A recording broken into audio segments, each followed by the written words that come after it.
Right, I've got here with me today a GA-100-1A1. It is a Casio G-Shock. I wear G-Shocks every single day. I love them because they're affordable, they're really hard wearing, and they look great. The GA-100s come in many different varieties, many different colours and stuff, and etc. Many different dials and combinations that you can get. I have probably about 5 different ones that use this case and unit. The case is a resin, like a heavy duty resin. I think Casio use polyurethane. The strap is also resin.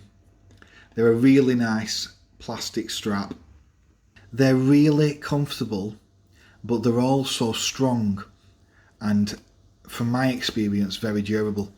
They're not like the cheap crappy rubber ones that you can get on Alibaba or AliExpress, sorry, and other watch manufacturers. That in my view, the Casio ones, they're a really good mix of strength as well as comfort, and they have the sides are supported really well. Look at that, it's really strong at the sides. It doesn't just give in like a lot of rubbers. Now I like that. Some people might like them more softer, but these are stronger, these straps. Now the crystal, I believe it's a mineral crystal. It's not a sapphire crystal. However, I've been buying G-Shocks, well, I've been wearing G-Shocks for over 15 years. My first ever watch was a G-Shock Square. Now, I've never had in that time, and I've done everything with them. I've been swimming with them, I've bashed them against walls and objects, I've dropped them from heights, I've played squash with them and smashed them against the squash walls. I've done loads of stuff with them, and I've never ever had the crystal break on me. Now I've smashed other watches that were far more expensive and that had sapphire crystals, but I've never actually smashed a G-Shock watch. Maybe I've been lucky, but whatever they put in them, they are extremely hard wearing. That's the whole purpose of these watches, and for the price point, I would say you will not find watches that are as well made as these G-Shocks for this type of watch that it is, that can resist the elements like these things can. For some of them you can get for 50 quid. I think I paid just over 60 quid for this. It might have gone up a little bit now, but I got it in a deal off Amazon and I paid a very small amount for it, for what is ultimately a fantastic beta watch. Now it is the all black model. You can get other ones that have much better contrast and all kinds of different stuff on them, but for this one it is an all black model, other than the white hands. Now the hands, I like that because it looks kind of stealthy and looks, a bit tactical, and I like that kind of look.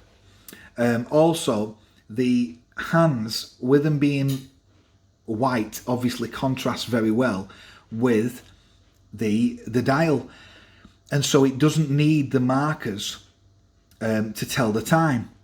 Now some of you might want that, but I think that this watch does give a very good look like that. Now disappointingly, the hands are not loomed.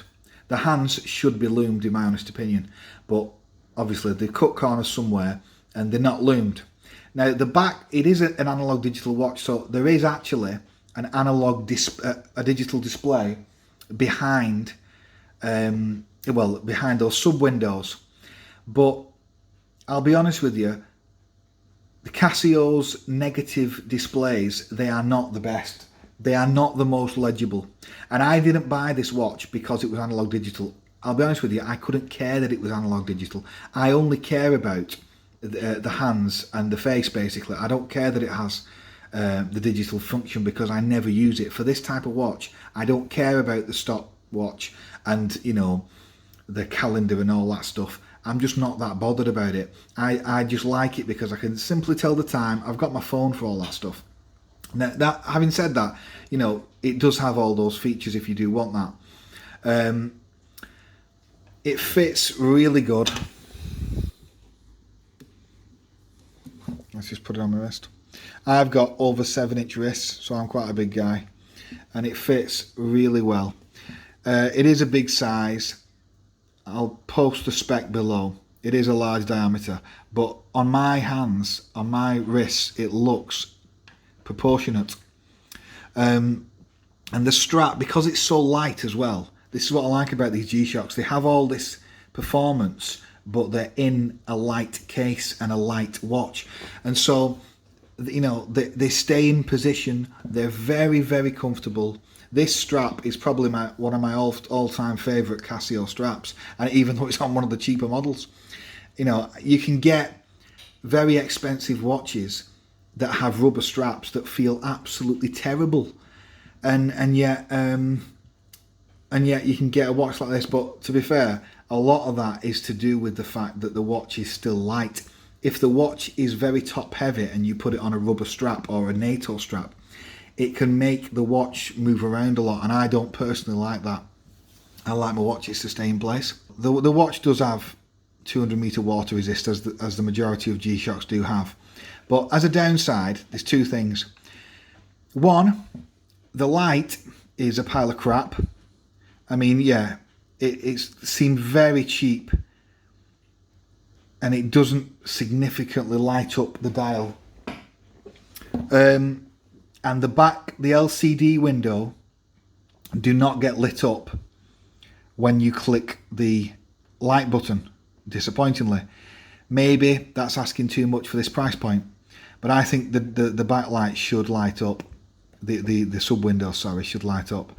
Now, another downside, but again, it's questionable whether you'd expect this at this price point, is that it's not tough solar. There is a battery in here, and it doesn't have radio controlled time. It doesn't have multiband. And if you've ever worn a multiband watch, I'll be honest with you, it is difficult to go back to a standard non-radio controlled time where you have to manually put it in. I've got probably about, I don't know, I've got quite a few multiband watches, and they automatically adjust the date and time constantly because, you know, it connects to the atomic clock, which is a fantastic feature if you live in a multiband 6 zone, and the UK is, of course. But this watch doesn't have that, and I would like them to see, even if you have to pay a bit more, I would like this model to have a multiband and solar version, which currently, as far as I'm aware, they don't. But all in all, it's a fantastic beta watch. Great for going, you know, for doing your everyday stuff. It looks good. It's got that tactical military look. In regards to my channel, this is my first watch review. I have a blog where I review watches and software and gadgets and tech, etc. And all kinds of different stuff I'll be reviewing. I hope you enjoy my channel and my laid back style. I'm a straight up person. I don't beat around the bush. I tell you as it is. I'm a practical person, so I probably won't be buying luxury watches on this channel. Please subscribe to the channel. There'll be loads more watches to come. And please check my blog out. Thanks a lot. It's been Dave.